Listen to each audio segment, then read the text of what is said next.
حضرت داؤد علیہ السلام کی حیرت انگیز زندگی، ایمان، طاقت اور آزمائش کی کہانی۔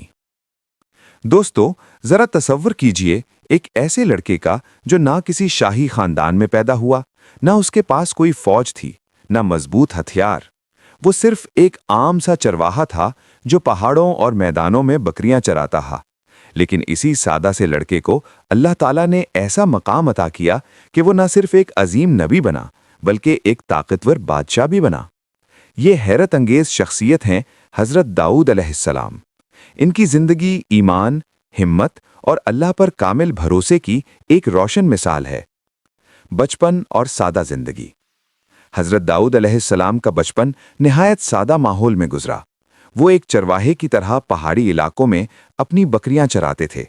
ان کے ہاتھ میں صرف ایک لکڑی کی لاٹھی، ایک چھوٹی سی تھیلی اور ایک گوپھن ہوتی تھی جس سے وہ پتھر پھینکتے تھے۔ اگر کوئی اس وقت انہیں دیکھتا تو شاید کبھی تصور بھی نہ کرتا کہ یہی لڑکا ایک دن ایک عظیم بادشاہ بنے گا۔ ان کی شخصیت میں ایک عجیب کشش تھی۔ لوگ ان کی گفتگو سن کر متاثر ہو جاتے تھے، لیکن ان کی اصل طاقت ان کا اللہ پر مضبوط یقین تھا۔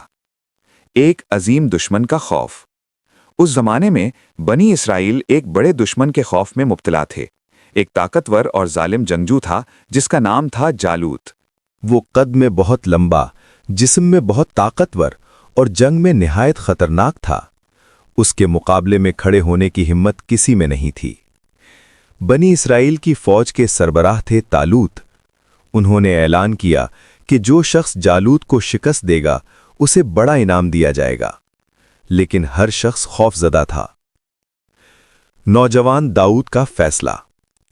جب حضرت داؤد علیہ السلام نے یہ اعلان سنا تو ان کے دل میں ایک عزم پیدا ہوا۔ انہوں نے سوچا کہ اگر اللہ مدد کرے تو کوئی بھی مشکل بڑی نہیں ہوتی۔ وہ میدان جنگ میں پہنچے۔ لوگوں نے انہیں دیکھ کر حیرت سے کہا، یہ نوجوان اس دیو ہیکل دشمن کا مقابلہ کیسے کرے گا؟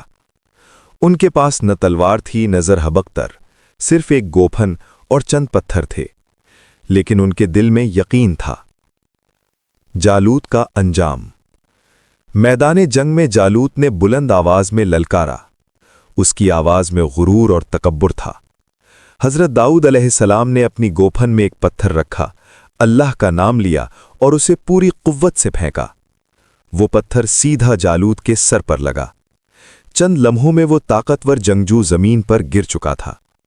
یہ ایک حیرت انگیز فتح تھی۔ قرآن مجید میں بھی اس واقعے کا ذکر موجود ہے کہ اللہ کے حکم سے داؤد نے جالوت کو شکست دی۔ اس فتح کے بعد حضرت داؤد علیہ السلام کی شہرت دور دور تک پھیل گئی، بادشاہت اور نبوت۔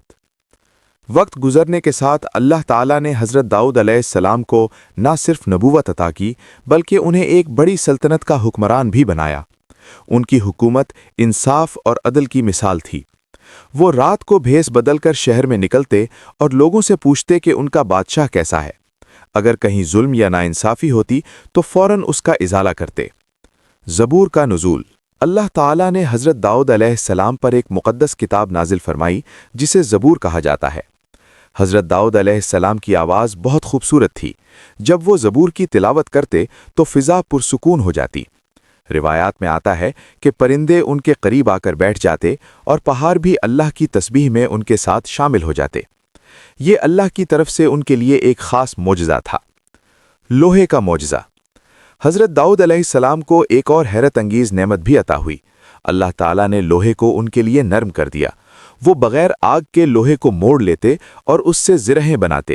اس زمانے میں جنگ میں بھاری لوہے کی پلیٹیں استعمال ہوتی تھیں، لیکن حضرت داؤد علیہ السلام نے ہلکی اور مضبوط زرہیں بنائیں جنہیں پہن کر سپاہی آسانی سے لڑ سکتے تھے۔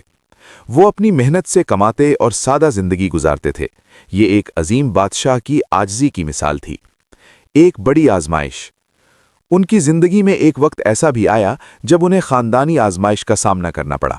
ان کے ایک بیٹے نے اقتدار کی خواہش میں بغاوت کر دی۔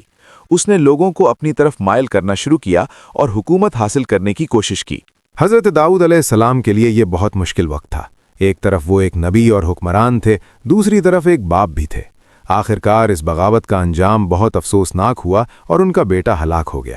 اس واقعے نے حضرت داؤد علیہ السلام کے دل کو بہت غمگین کر دیا۔